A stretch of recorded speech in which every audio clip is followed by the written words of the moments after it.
It all started in southern Delta State with a viral video on social media showing the Special Anti-Robbery Squad, SARS police officers allegedly shooting a young man dead. The already heightened tension between the young people and SARS officers got to its limit. Hundreds of thousands of Nigerians between the ages of 18 and 45 took to the streets in a string of 21 cities in Nigeria, calling for an end to police brutality. This place, Lekki Toll Gate in Lagos, served as the epicenter and the headquarters of the protest, feeding other cities in Nigeria with the strength from the young people to contest and protest police brutality.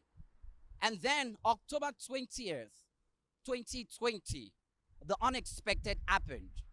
One of the disruptive activities that placed Nigeria on the edge and made it the central focus of global activism and attention in 2020 was the protest against police brutality provoked by the officers of the Special Anti-Robbery Squad, SARS, a unit of the Nigerian police force.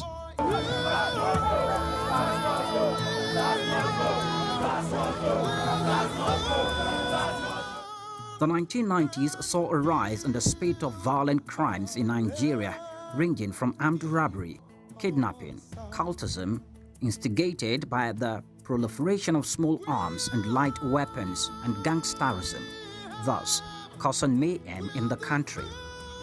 In the bid to check the growing menace and combat the activities of criminal gangs, the Special Anti-Robbery Squad, SARS, was established and mandated to arrest, investigate and prosecute suspected armed robbers, murderers, kidnappers, hired assassins and other suspected criminals, thus achieving many laudable feats and success in accordance with the terms of reference.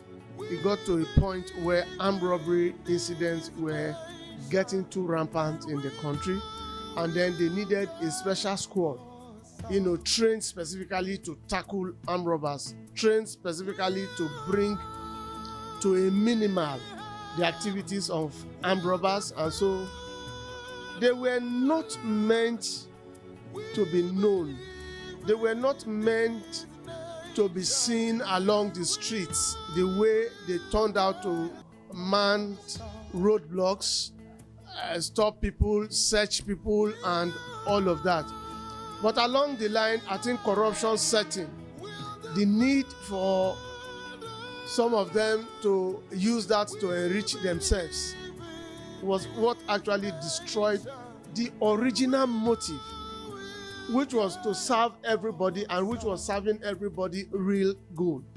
In the developed country, even a criminal will be treated well.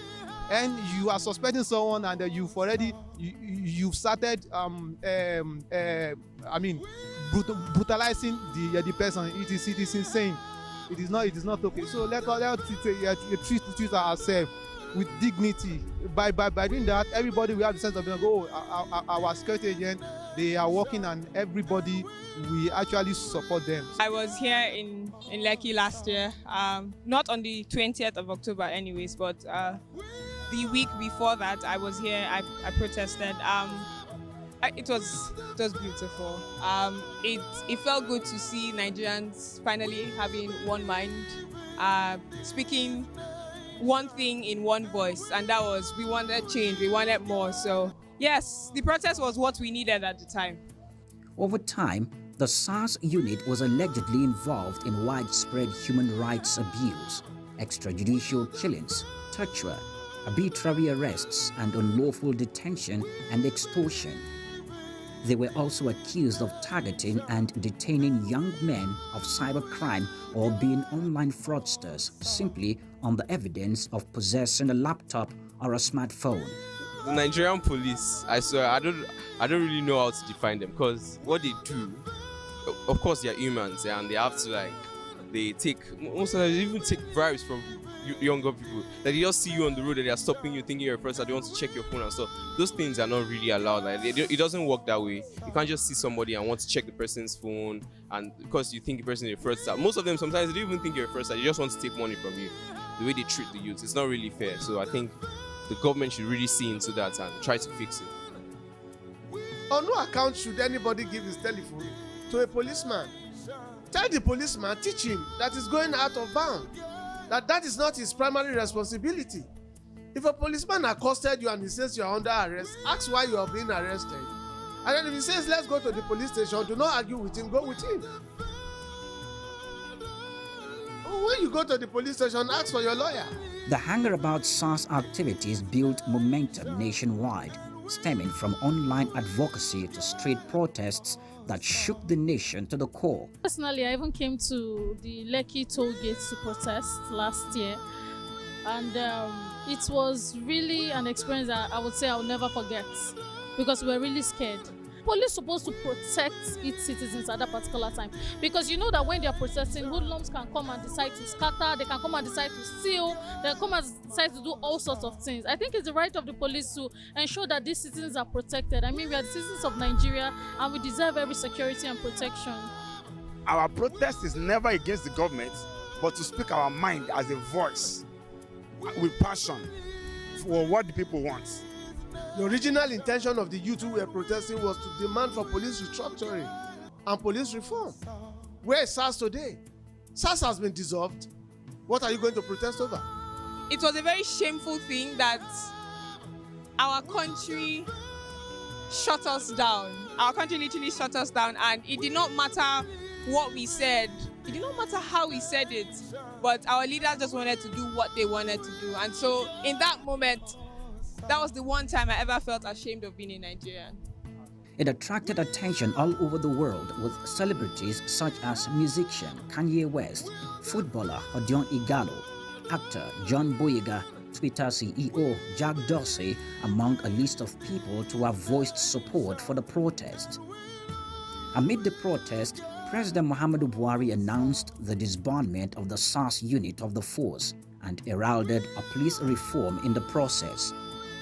Use this opportunity to say a word on the recent genuine concerns and agitations by Nigerians about the excessive use of force and, in some cases, extrajudicial killings and wrongful conduct by men of the Nigerian police force. The disbanding of SARS is only the first step in our commitment to extensive police reform in order to ensure that the primary duty of the police and other law enforcement agencies remains the protection of lives and livelihoods of our people. 1 year after the sad incident that took place in Lekki toll gate, action taken to quell the protest and the deep cut it left behind still hurt. It is imperative to note that as the government embarks on continuous reforms of the force, it is believed that sensitive areas such as emotional intelligence and human relations is entrenched into the training module of officers, coupled with the mechanism to police the police for effective monitoring to be achieved. Oyinpreye Krumale, High Impact Television.